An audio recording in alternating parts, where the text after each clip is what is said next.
꼭지요. 구독, 좋아요, 알림 설정까지 모두 부탁드려요. 안녕하세요. 치킨스탁TV입니다. 저번 영상에서 코메론에 대한 일반적인 내용은 다루었고 나머지 부분에 대해서 이어가 보도록 하겠습니다. 강소기업, 가치주라고 많이 이야기가 되고 있고 미국 건설경기 수혜주다, 재평가되어야 된다 이런 말이 주기적으로 나오는 회사였기 때문에 올해도 이때쯤 목재 가격이 강하던 시절이죠. 같이 올려놨다가 등산하고 원상복귀되어 있습니다. 왜 흐르는 건가? 아마도 이 상승이 테마성이거나 최근의 실적이 별로라는 이야기가 될 겁니다. 자, 얼마 전 공개된 3분기 실적을 확인해 보겠습니다. 코메론 같은 경우는 보통 미국을 위주로 수출을 하는 회사다 보니까 그들의 성수기라고 할 수 있는 블랙 프라이데이 등을 겨냥해서 미리 선적을 하기 때문에 통상적으로는 3분기가 매출액이 제일 높습니다. 올해도 3분기가 매출이 높았을 것으로 생각을 했거든요. 여기도 높게 나왔습니다. 문제는 아랫단, 이 이익단이 박살나 있습니다. 매출 총이익률 GPM이 32%로 분기 최저 레벨이고 판관 비율은 22%로 최고 레벨입니다. 이에 따라서 역 레버리지 효과가 발생을 해서 이 쌍방에서 얻어맞으니까 OPM은 원래 20%대였습니다만은 10% 언더로 토막나게 된 거죠. 이익이 박살나게 되었습니다. 충격적인 실적이 나왔기 때문에 해부를 해봐야겠죠.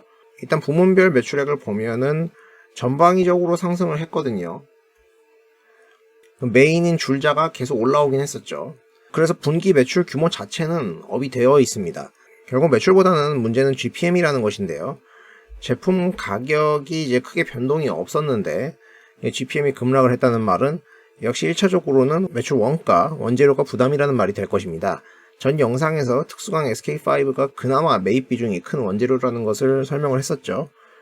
과거에는 그게 떨어지면서 GPM이 상승했던 부분이 있었는데 최근 상황을 보시면은 이 철강부터 해가지고 대부분의 상품 가격들이 밀려 올라가고 있잖아요.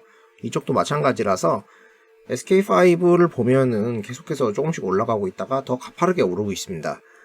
이게 원재료가 계속 오르니까 GPM이 버티다가 제품 가격은 이렇게 유지가 되는데 더 가파르게 원재료가 오르니까 이게 악영향을 받아가지고 떨어지는 모습이 포착되고 있습니다. 자, 비용 분석을 통해서 더 확인해 보자면 사실 원재료가 준 영향이 한 3% 정도, 그 외에도 이제 판관비에서 수출 경비적으로 한 4% 정도가 더 늘어난 것이 확인이 되는데요.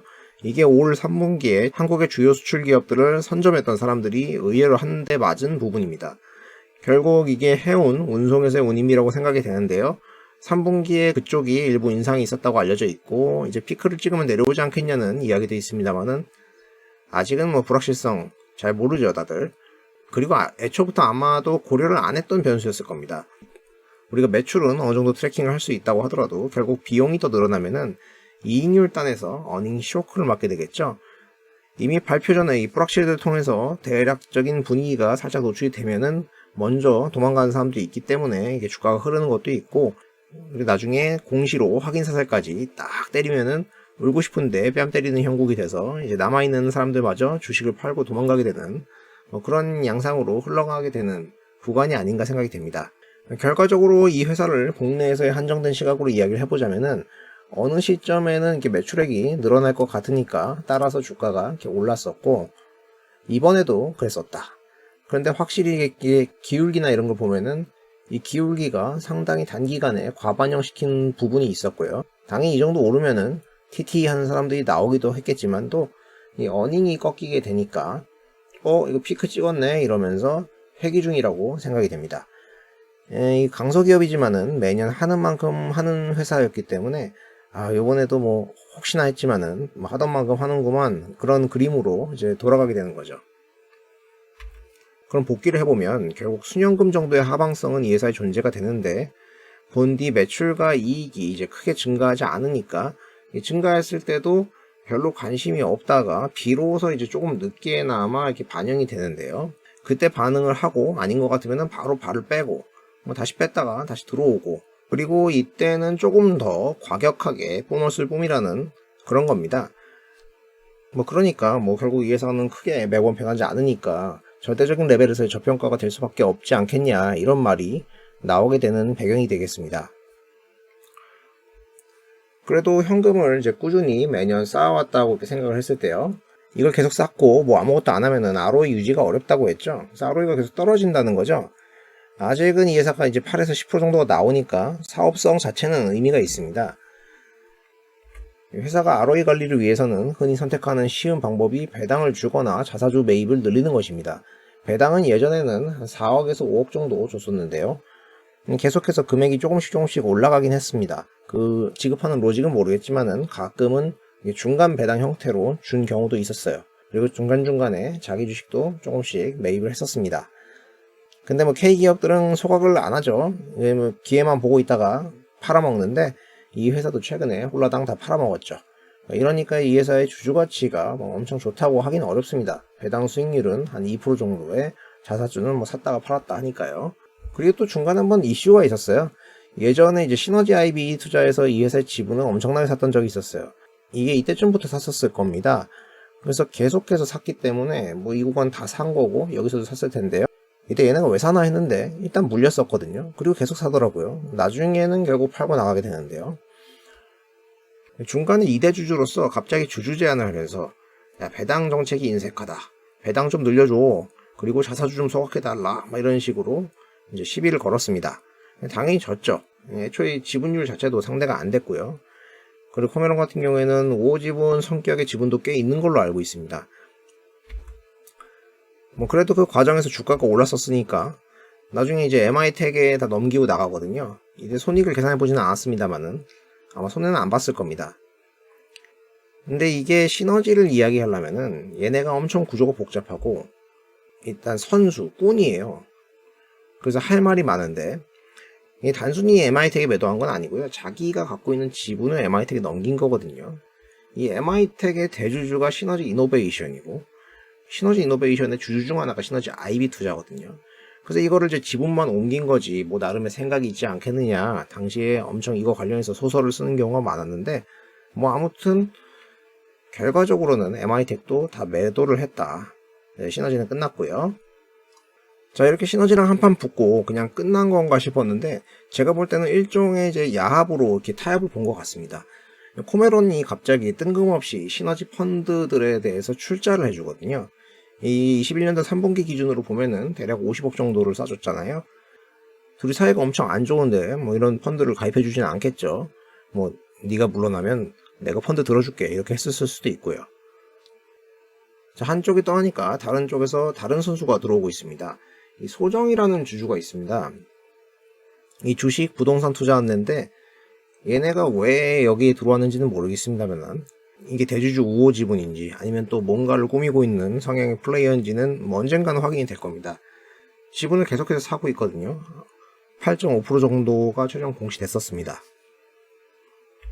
그리고 추가적으로 에르메스 인베스트먼트에서 5% 정도를 신고를 했었죠. 여기는 또 영국계 헤지펀드라는데 뭔 생각인지 모르겠고요. 만약에 이런 플레이어들이 뭔가를 꾸미고 있고 또 이제 회사랑 붙어야 될 것 같으면은 대주주 입장에서는 지분을 굳혀야 되지 않겠습니까? 근데 최근에 대주주는 오히려 30만 주를 장내에서 매도했습니다.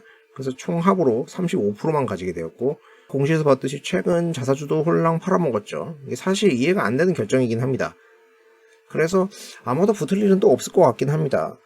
이 대주주과 30만 주를 떠간 애들은 이제 브룩데일이라는 펀드인데 얘네는 또 왜 들어온 건가? 뭐 아무튼 그렇습니다.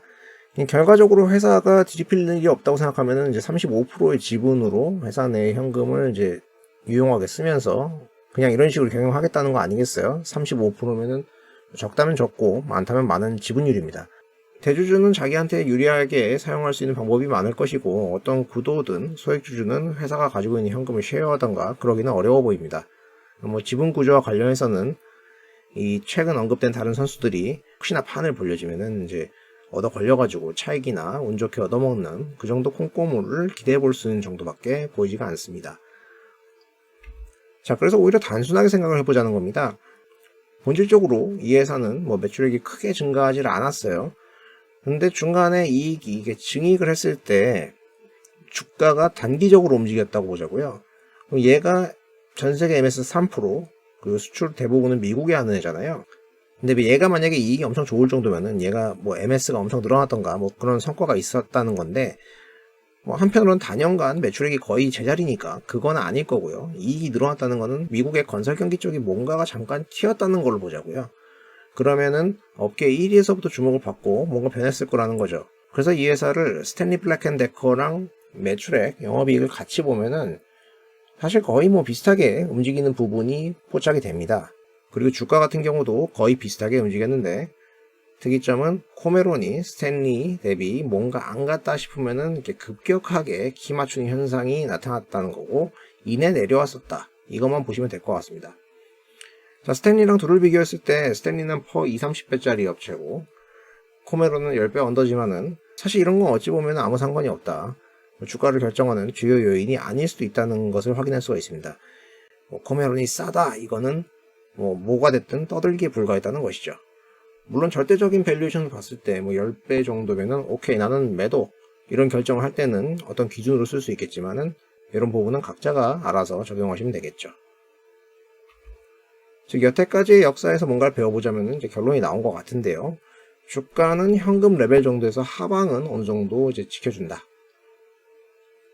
하지만 이 회사의 성장은 별로 없었다. 회사가 엄청 변하는 것은 없는데 간혹 이익이 이렇게 증가하는 구간이 발생하면은 주가가 주목을 받으면서 오른다. 그런데 이제 스탠리랑 비스무리하게 시차를 두고 갔었다.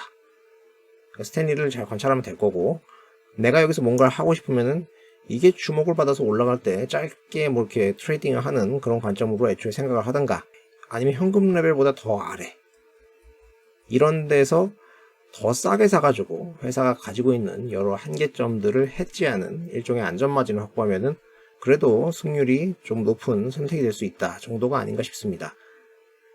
자, 그런데 그렇게 투자를 하는 것이 뭔가 효율이 나오는 결정이냐 이거는 각자의 상황에 따라서 되게 다른 거죠. 주식적인 관점에서는 그렇게 메리트가 큰 것 같지는 않아요. 하지만 여태까지 한 이야기가 이 회사가 나쁘다는 이야기는 아닙니다. 회사는 자기의 니치마켓에서의 영역은 구축하고 있죠. 캐시카우 갖고 있기 때문에 따박따박 돈이 들어오고 있습니다. 다만 이제 주식 투자 관점에서는 생각보다는 메리트가 좀 크지 않을 수 있다. 이런 측면에서 말씀드리는 겁니다. 자, 여기까지가 제가 코메론에 대해서 생각해 본 부분입니다. 영상이 도움되셨다면 구독과 좋아요를 부탁드립니다. 시청해 주셔서 감사합니다.